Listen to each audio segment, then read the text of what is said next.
Está claro que a don Enrique el que le apasiona es la historia de Mesoamérica. Simplemente recordemos Memoria Mexicana, en la que analiza la figura de Quetzalcóatl como sujeto histórico central para la historia de Mesoamérica.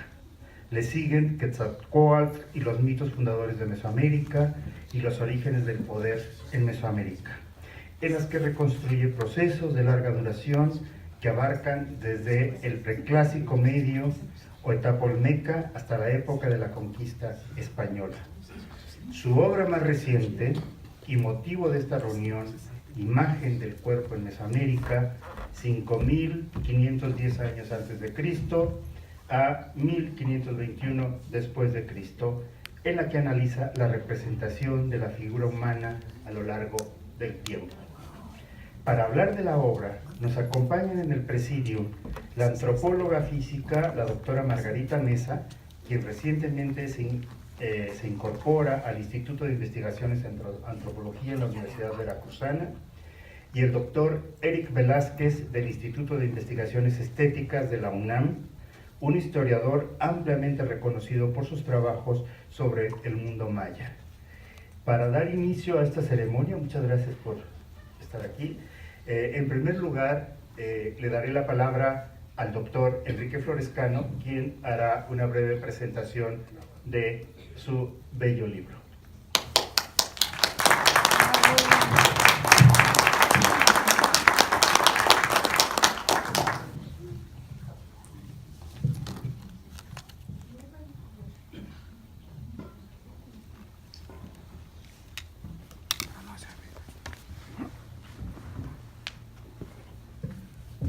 Muchas gracias.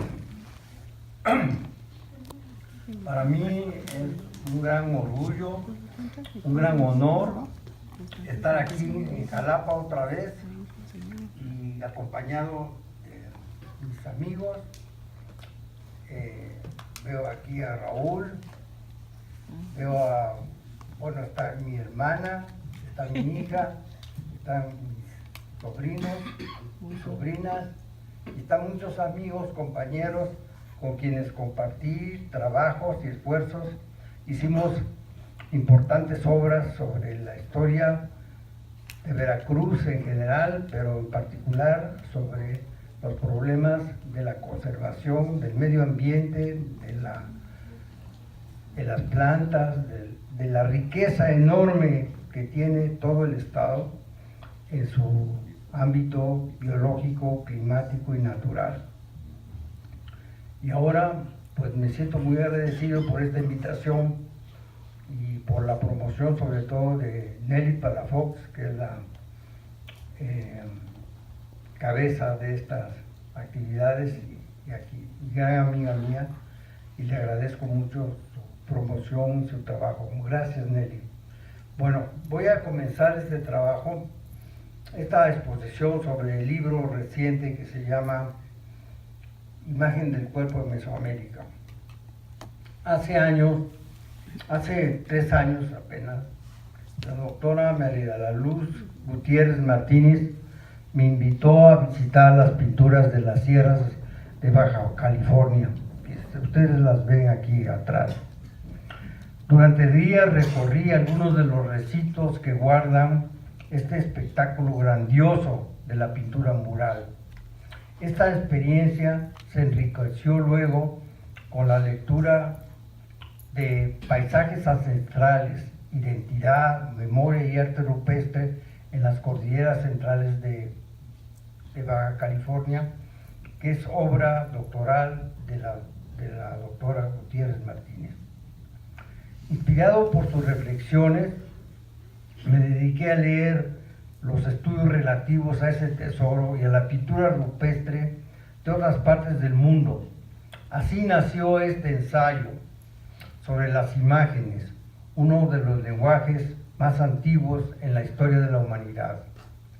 Las pinturas de Baja California, como lo ven ustedes, son toscas, simples, primarias, apenas delineadas en sus contornos básicos. Las figuras humanas apenas se ven, carecen de ojos, boca y nariz. Sin embargo, se trata del primer intento de fijar en un lienzo de piedra la figura del ser humano, pues están fechadas entre 5.500 y 3.000 años antes de Cristo. Por eso digo que son la representación de la figura más antigua que conocemos en lo que hoy llamamos México. Hoy sabemos que los cientos de figuras humanas que se aglomeran en la Cueva de la Pintada y en otros abrigos o recintos de la Baja California no fueron hechas por un pintor individual. Estos murales multitudinarios, como los ven ustedes, fueron obra de innumerables autores que una y otra vez, a lo largo de cientos, miles de años, volvían al mismo lugar y sobreponían sus pinturas a las hechas por sus antepasados.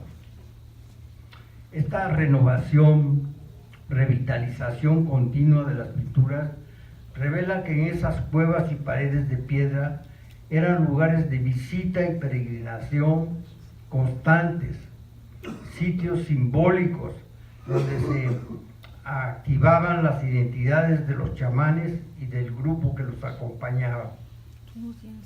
Hoy sabemos, no lo voy a relatar, pero he comparado esto con todas las pinturas rupestres del norte, del sur, del norte de México y sur de Estados Unidos, que estas pinturas que llenan de colorido extraordinario la Sierra Central de Baja California y abarcan miles de metros cuadrados, fueron obra de chamanes, es decir, de jefes o religiosos o seres excepcionales que eran capaces de comunicarse con los distintos niveles del cosmos y luego regresar al mundo terrestre y comunicar o pintar sus experiencias. Los chamanes de Baja California reconocían a los personajes pintados en las cuevas a un ancestro común, a un linaje con quienes se identificaban. El vínculo con el espacio de la cueva fue pues el motivo o la fuerza que los llevó a pintar ahí una y otra vez la figura humana que reafirmaba su identidad y los unía con sus ancestros. De modo que ancestros, culto al linaje y a las entidades sobrenaturales, todo ello nos lleva al meollo, al centro de la religión, al contacto con el más allá y los cultos religiosos. Todo indica que los chamanes de Baja California y los chamanes del sur de Estados Unidos, desde California hasta Nevada, fungían como autores principales en estos cultos, que comprendían danzas de iniciación, relaciones con el mundo sobrenatural, búsqueda de visiones, viajes por los distintos niveles del cosmos, ritos de trance, comunión con los ancestros y las entidades protectoras. Los chamanes se valieron de todas sus artes para llamar a los espíritus primordiales, a los seres que crearon este mundo y hacerlos presentes en estas prácticas religiosas. Así pues, el inicio de la religión podemos decir que se empata con el del arte, pues los chamanes se valieron de este arte para materializar permanentemente su contacto con los espíritus, dejándonos un registro imperecedero de esos acontecimientos. Lograron crear el primer arte, inventando algo en el mundo real, es decir, la pintura, la escultura y los grabados rupestres, para ilustrar en este mundo lo que en los hechos era irreal. Puede entonces decirse que el chamanismo es la más antigua religión. Bien, más tarde, los olmecas de San Lorenzo y la Venta fueron los autores de una gran revolución en la representación de la figura humana y en el concepto mismo del cuerpo. Posteriormente, entre los años 200 y 100 antes de la era actual, aparece la imagen radiante y bella del dios del maíz en las pinturas de San Bartolo en el Petén guatemalteco. Esta representación del dios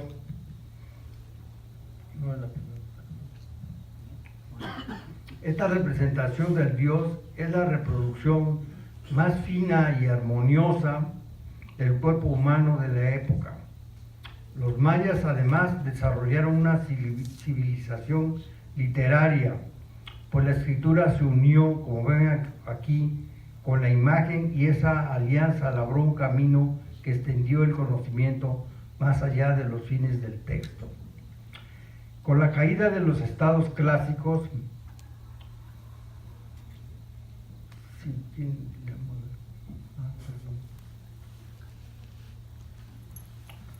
este es el dios del maíz, el que se ve arriba, pero a ver, sigamos. Sí, sigamos. Con la caída de los estados clásicos se suscitó un desequilibrio en todos los órdenes.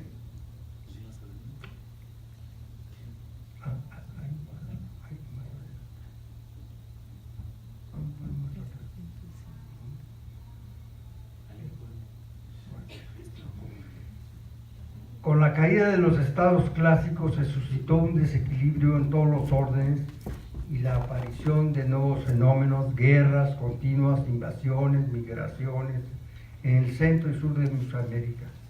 Desde ese tiempo, todo el territorio mesoamericano adquiere un perfil donde predominan las mezclas y simbiosis de tradiciones, culturas y religiones diversas.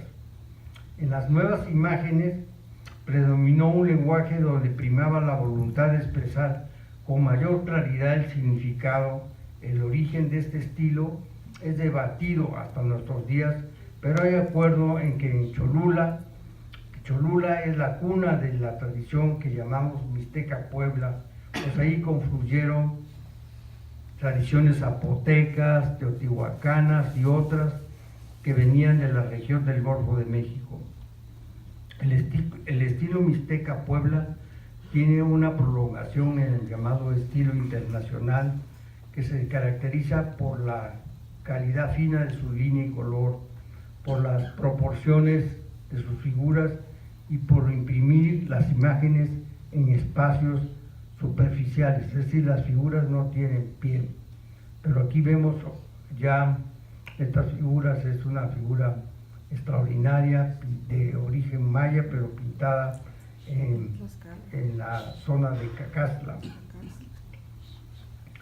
Termino este libro con la representación de la figura humana entre los mexicas, principalmente a través de la escultura, debido a la pérdida de sus templos y palacios, códices, pinturas y monumentos arqueológicos generada por la destrucción masiva y por el paso implacable del tiempo. Las imágenes que contiene este libro relatan 7000 años de historia.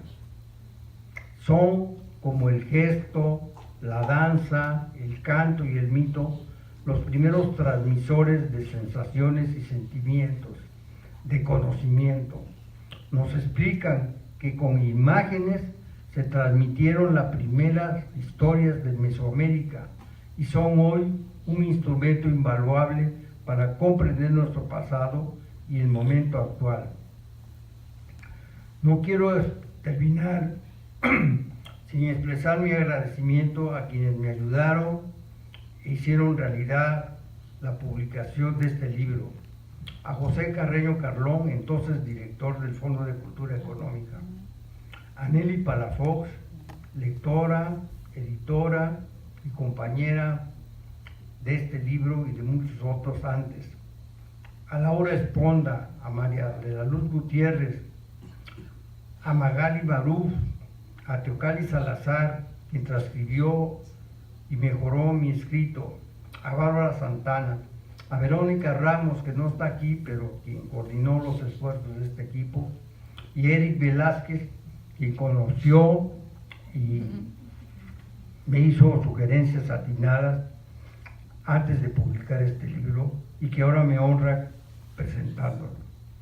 A todos ustedes que me acompañan esta noche, muchas gracias.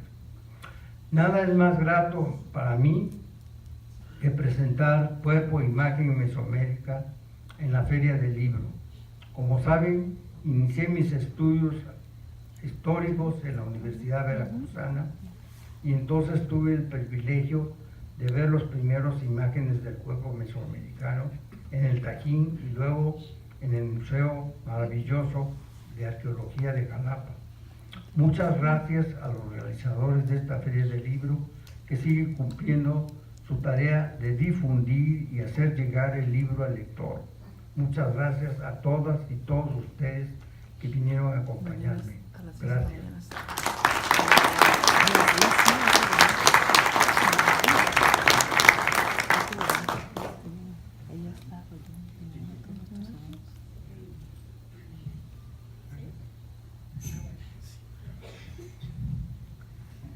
Bueno, pues muchas gracias por la invitación. Realmente para mí es un honor presentar este libro.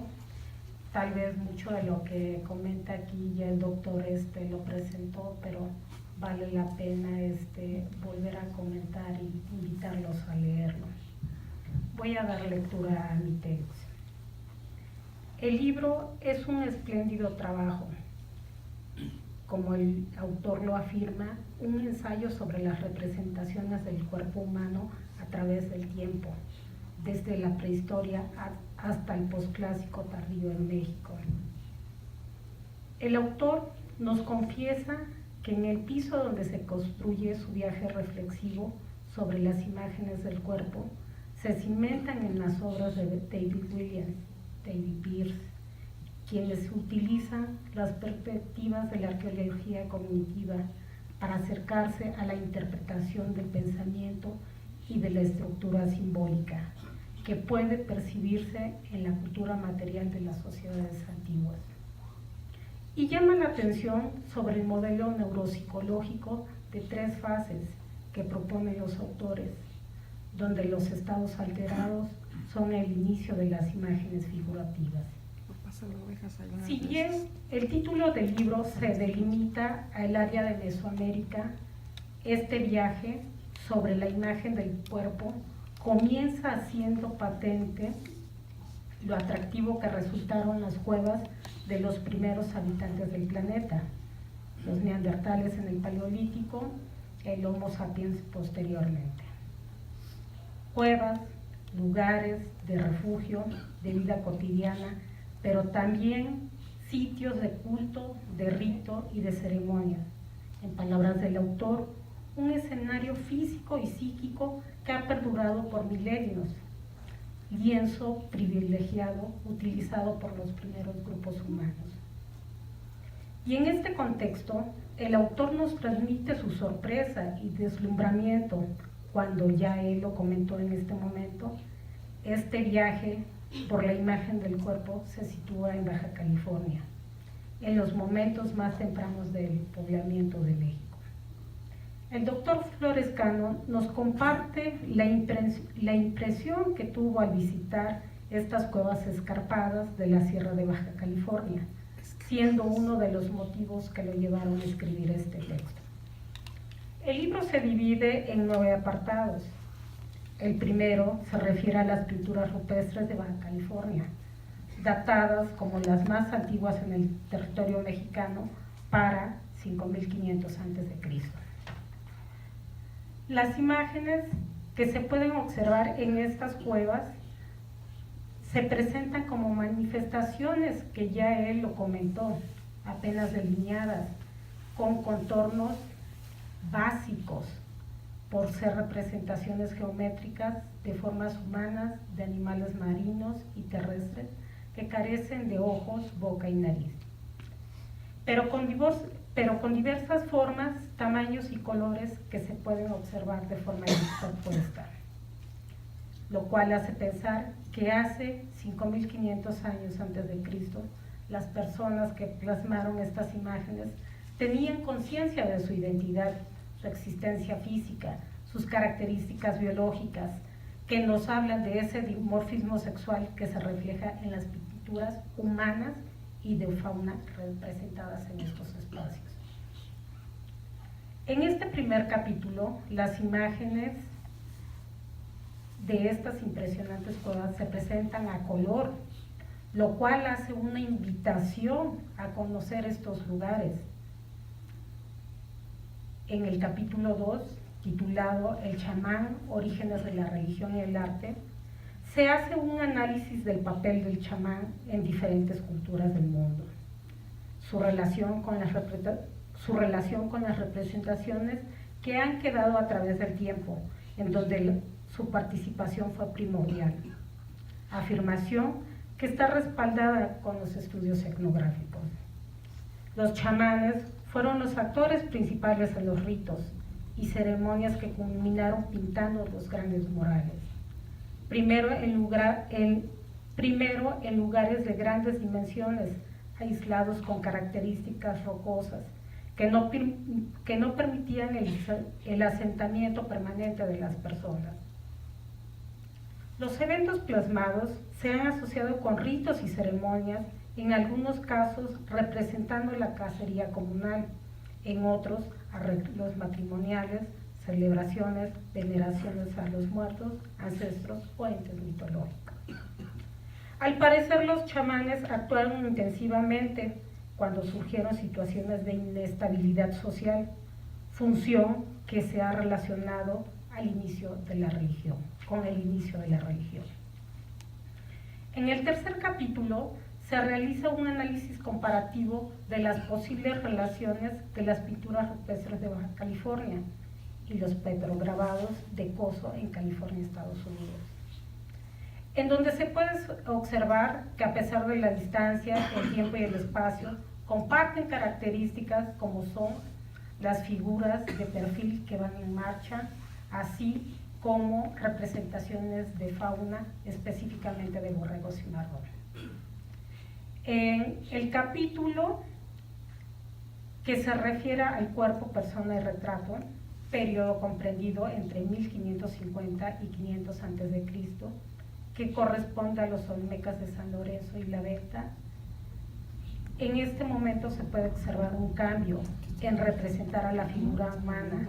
Parecen tener un concepto claro sobre lo que es el cuerpo, el cual se muestra a través de las cabezas llamadas colosales, que son relevantes por su gran tamaño y peso, pero sobre todo por su claridad en su fisionomía.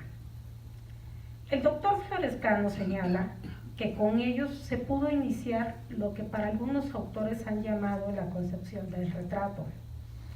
La finalidad era representar a una persona o a un compañero espiritual.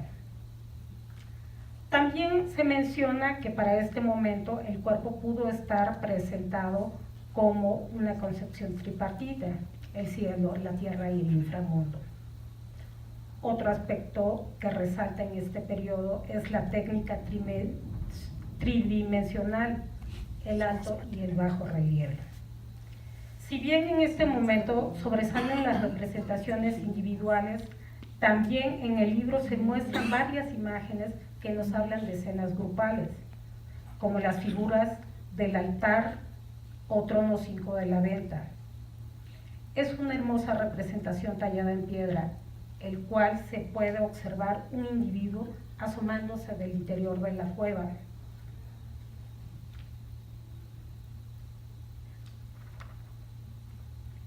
Que asemeja al inframundo. Este personaje tiene un niño en los brazos, así como otros que se pueden observar en el costado. Otras representaciones grupales es la famosa ofrenda 4 de la Venta, que está en el Museo de la Antropología y que estaban presentando hace un momento, en donde se puede observar un conjunto de 16 figuras humanas esculpidas en piedra verde, puestas en un semicírculo y cuyas espaldas se levantan 6 estelas. Los personajes presentan características físicas semejantes a las cabezas olmecas, solo que estas presentan vestimenta. Parece ser todos individuos masculinos. Se trata de una evidencia maravillosa de la representación colectiva del ser humano. Así el autor nos va llevando por un viaje maravilloso de los diferentes aspectos humanos representados en la cultura olmeca, reflejando lo impresionante que ha creado el hombre. En el siguiente capítulo, la imagen, los dioses y gobernantes del preclásico. En este apartado se identifican las primeras imágenes de dioses y gobernantes, las más antiguas fechadas para el preclásico tardío en el área del Petén guatemalteco, donde se identifican personajes con máscaras de dioses, unas asociadas al dios jaguar y otras a Venus. El lugar en donde se plasman ahora son estructuras piramidales, como se presentan en la estructura 1 de Tecnavé, Guatemala, el dios pájaro, en la pirámide de cerros en Belice, Quinish, el sol naciente, en Chacapanán, Quintana Roo, un mascarón que representa al dios maíz, y en Campeche, donde también se representa al dios maíz. El autor también indica que en muchos casos se pueden encontrar representaciones en donde se combinan dioses, humanos y animales. Ejemplo de ellos son los mascarones del área maya, con formas de apariencia humana y rasgos sobrenaturales, permitiendo a deidades solares, terrestres, la lluvia o el maíz, como el dios que aparece en las pinturas de San Bartolo en el periodo preclásico. En el capítulo 7, el cuerpo, representaciones en los mayas, es otro momento trascendente de las representaciones humanas, esto en el periodo clásico. Con los mayas se puede observar una forma diferente de delinear, esculpir y pintar y modelar el cuerpo. Los mayas concibieron sus representaciones como una esencia vital, distinguiendo el cuerpo del espíritu. Es de gran importancia ver cómo se atribuye la conciencia, o también el llamado Yahoo. Entonces, para este momento, tenemos por un lado al ser humano corpóreo y por otro al compañero espíritu. El cuerpo físico para los mayas era una representación de su identidad. Con esta percepción lo modelaron artificialmente y lo hicieron único, incomparable con otras culturas. Las modificaciones las podemos ver en estas cabezas, el lugar donde la conciencia y la razón se observan con el alargamiento del cráneo. Algunos autores han propuesto que el cambio pudo estar relacionado con la escritura y la literatura de este momento. Si bien las imágenes sobresalen, los gobernantes, y también se presentan en menor número pinturas sorprendentes en donde parecen estar representadas parte de la vida cotidiana, como los que se descubrieron en la Acrópolis de Calakmul. Al parecer, para el área maya, la existencia de organizaciones políticas sólidas fue una de las fuerzas impulsoras de la forma en que se presentó y se modeló el cuerpo en la época clásica. En cuanto a la transición de lo que es el periodo del clásico al posclásico, se analiza la terminación de los estados, como Teotihuacán, Monte Albán y los diferentes sitios mayas. Las guerras y migraciones masivas dan origen a nuevos reinos y señoríos. A pesar de los profundos cambios en los nuevos establecimientos, se percibe la continuidad en algunas imágenes de las culturas antiguas. Tal es el caso de Xochicalco, con la serpiente emplumada de Teotihuacán, Tacaztla, con las representaciones humanas y colores semejantes a los mayas. En Tula, el legado maya y teotihuacano también se puede ver en la arquitectura y la pintura sobre los ancestros.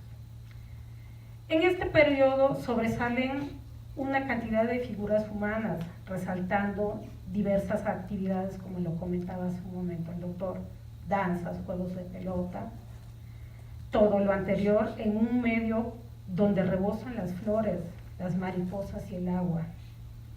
También resalta la técnica que da sensación de volumen tridimensional, haciendo ver a las figuras como flotando en el espacio.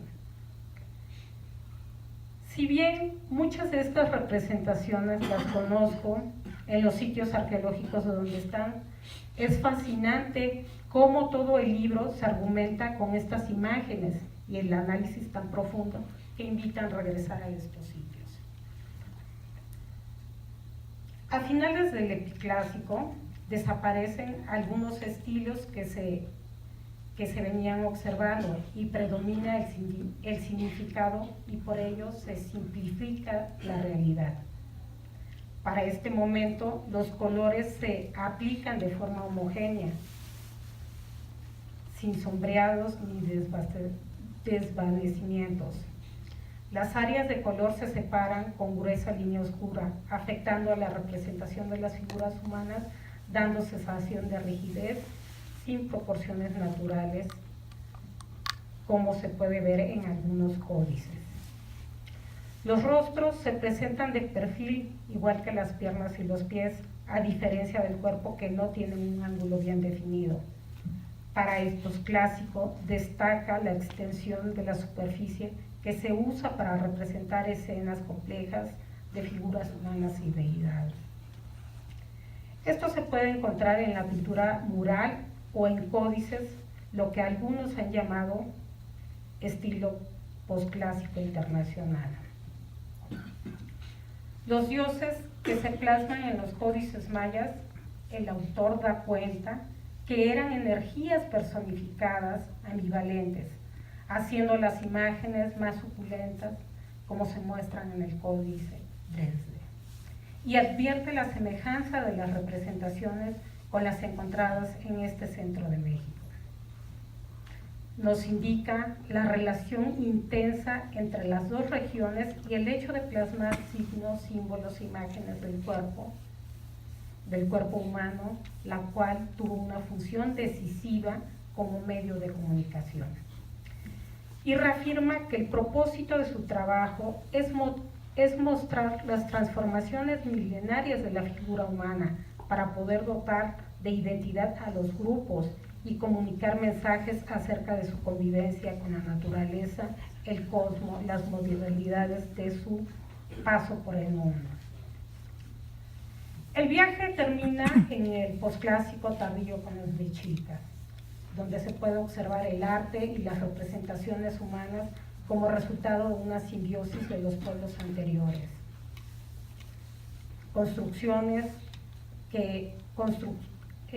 Las construcciones, los templos dan cuenta de ello, y algunos autores sostienen la tradición pictórica de esta cultura fue la que más influyó en los códices de origen náhuatl posterior a la conquista. En este momento la figura humana se centra en lo esencial y simplifica los motivos. La porción del cuerpo se compacta en el aspecto vertical, amplificándose los tamaños de la cabeza, las manos y los pies de las personas. No se presentan los rasgos faciales, por lo tanto, no existe idea del retrato. El dimorfismo sexual se presenta en múltiples formas.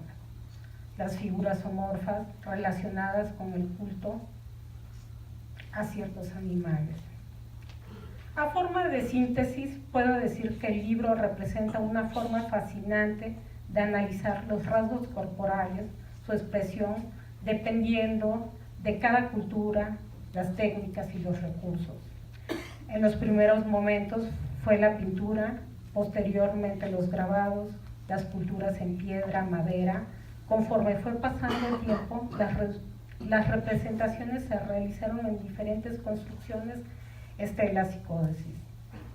Sin duda alguna, puedo decir que el texto es un documento básico para todas las personas que estudian el hombre, de diferentes perspectivas y especialmente cuando se centra en el cuerpo. Siendo que el cuerpo es el centro de la investigación de la antropología y de la antropología física, será un libro obligado para leer los estudiantes y los académicos de esta área. Muchas gracias.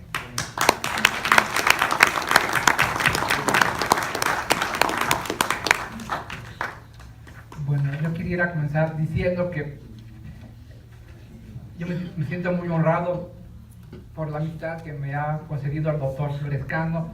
Ya tengo algunos pocos años de conocerlo y más de comenzar a leer sus trabajos. Así que muy emocionado voy a dar lectura a mi texto en esta noche. Bien. Imagen del cuerpo en Mesoamérica, 5510 a.C. a 1521. El autor, Enrique Florescano, Fondo de Cultura Económica, colección de obras de antropología, 2018. El libro que esta noche presentamos, Imagen del cuerpo en Mesoamérica, es una contribución de gran aliento, escrita por uno de los autores señeros de nuestra historiografía nacional, Enrique Florescano. Lleno de una gran capacidad comunicativa, aborda las concepciones religiosas y anímicas del cuerpo humano en el México precolombino, desde ni más ni menos 5510 a.C. hasta la conquista, usando como fuente de primera mano las mismas imágenes pictóricas y escultóricas de las sociedades pretéritas que las crearon.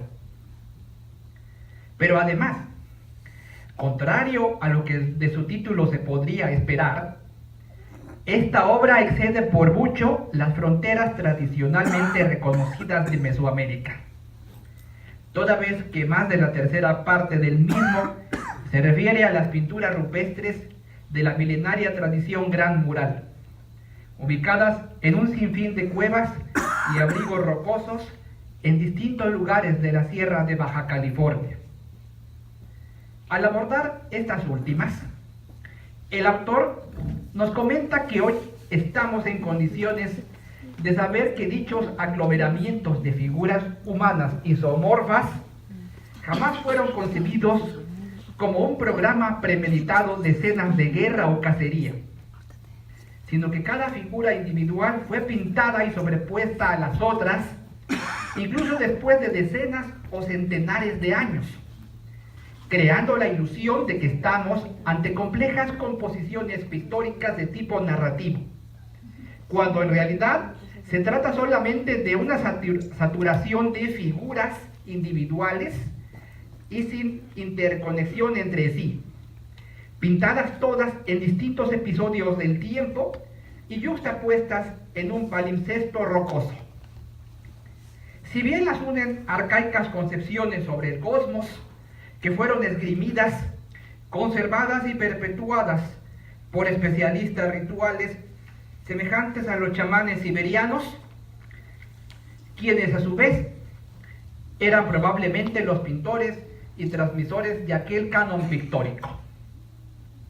De este modo, Florescano nos transporta a ese mundo tan distante, guiándonos de la mano a través de los rugosos y coloridos muros de las cuevas, describiendo fases estilísticas y figuras de ancestros deificados o líderes rituales, como también ballenas, tortugas, rayas, atunes, lobos marinos, pumas, linces, coyotes y borregos cimarrones, que acaso son los dobles espirituales de aquellos enigmáticos cuerpos humanos.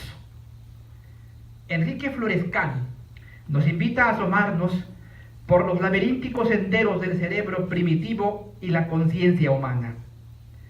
Nos conduce con amena prosa por el arcano mundo de la mente chamánica de otras épocas y latitudes del mundo, para explicar la relación que existe entre aquellas inquietantes figuras humanas y los rituales comunitarios que cohesionaban aquellas sociedades.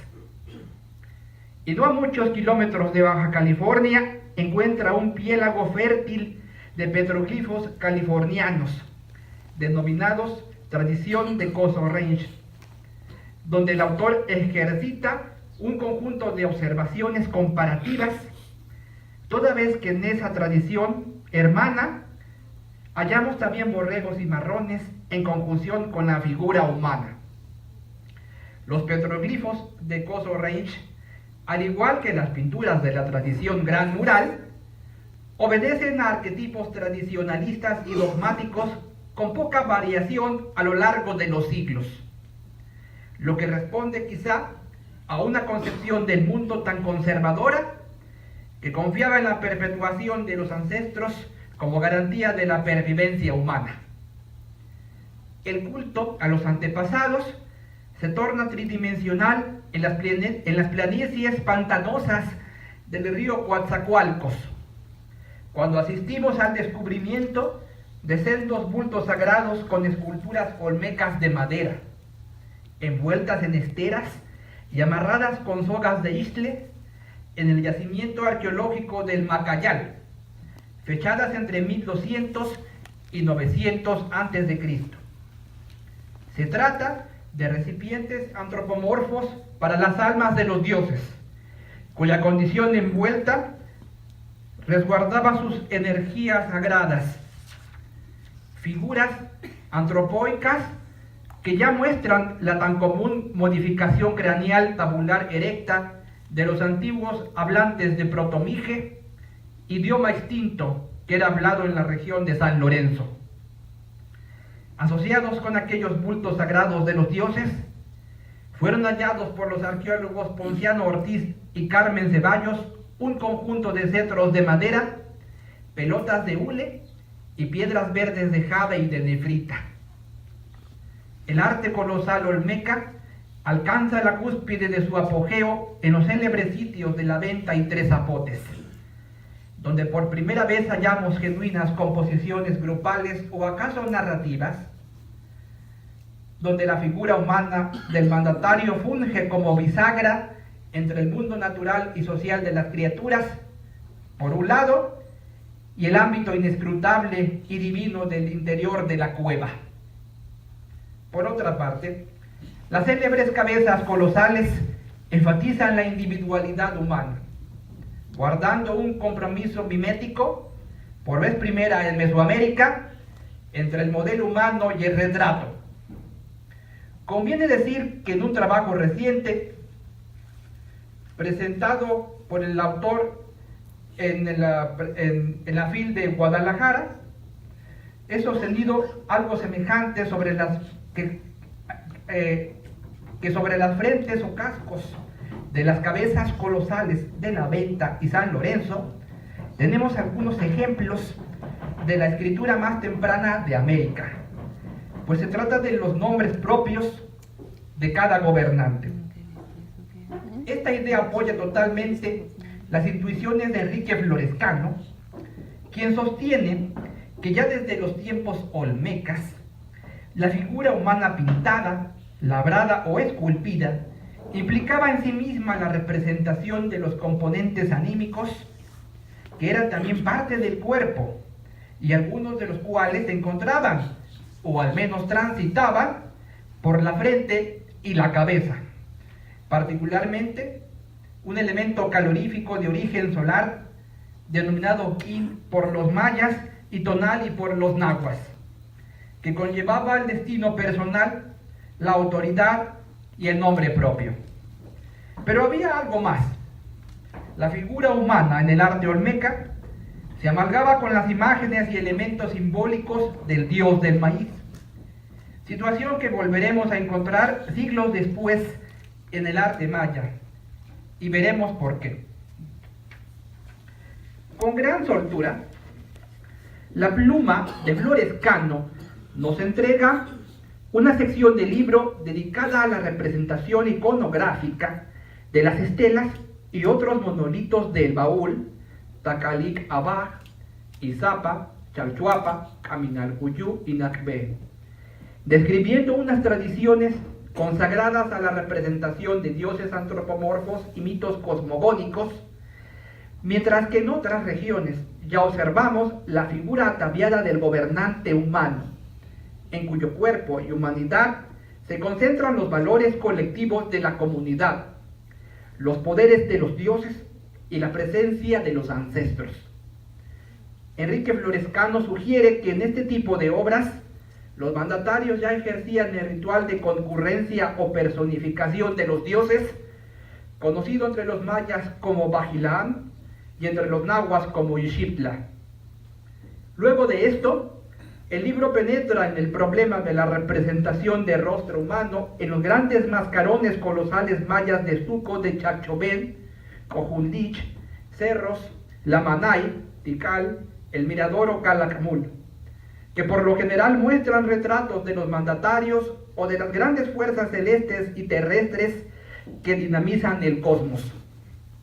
Y así llega la figuración del maíz en cuerpo humano, representado en los finos muros de San Bartolo, pertenecientes al segundo siglo antes de nuestra era.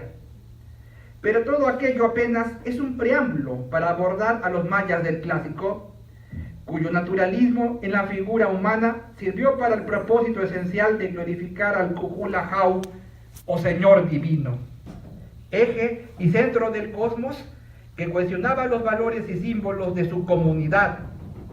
Incluso su corte, nos dice el autor de este libro, era una metáfora multiplicada del poder. De manera que sería un exceso afirmar que en el arte maya del clásico los campesinos y hombres comunes no tienen cabida, como se ha afirmado repetidas veces. Antes bien, se encuentran integrados simbólicamente en el cuerpo, atuendo y joyas de aquellos hombres que los guiaban y garantizaban la comunicación con las potencias sagradas.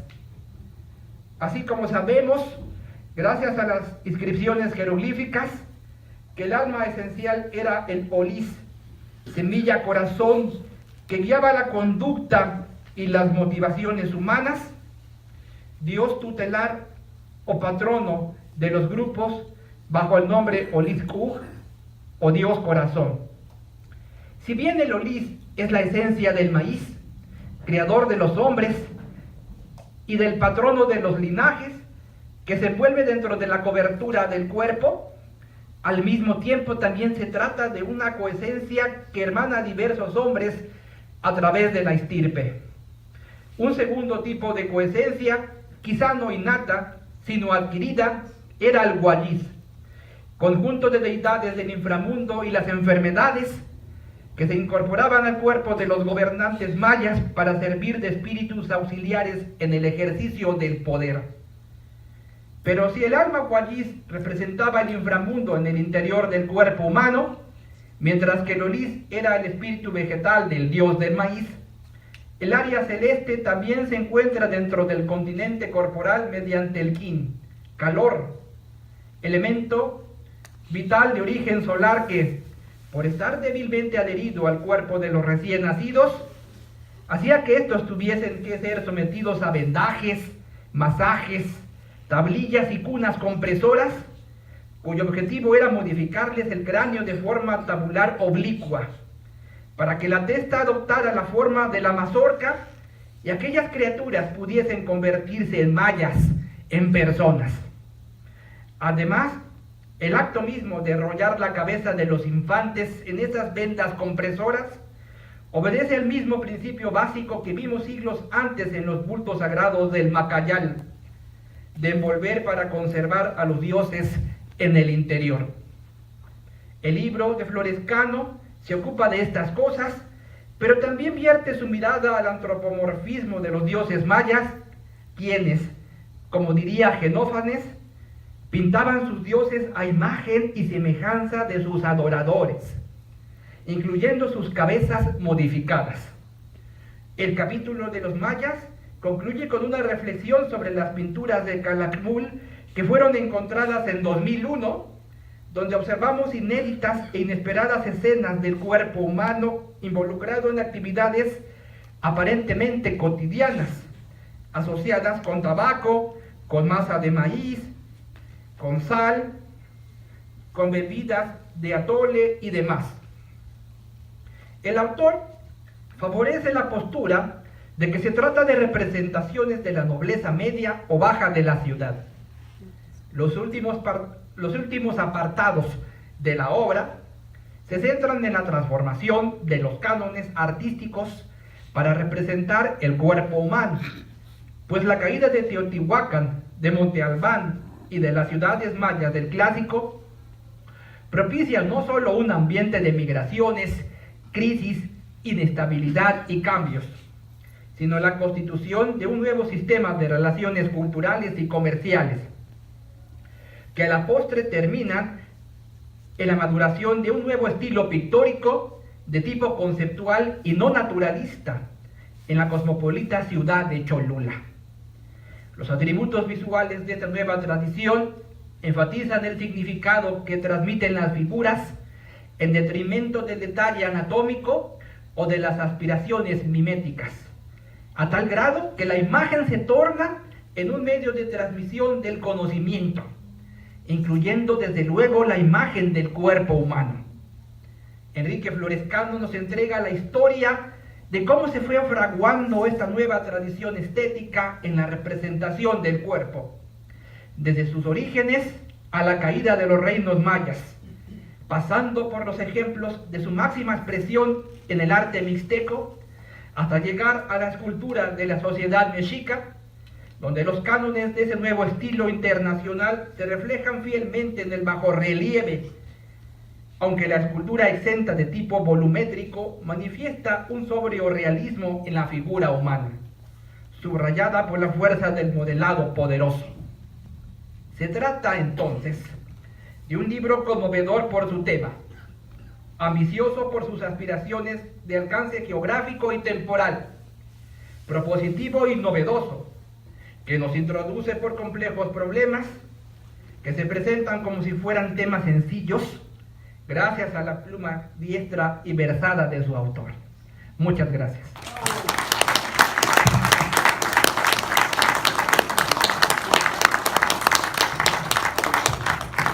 Muchísimas gracias a los presentadores. Creo que tenemos todavía, bueno, les comento que el libro está a la venta aquí afuera del auditorio, cuesta 200 pesos y bueno, y pueden pedirle al autor que se los firme, por supuesto. Todavía nos quedan unos minutos, no sé si entre el público hay alguna pregunta que quiera hacer y pues con mucho gusto aquí participamos. Nelly.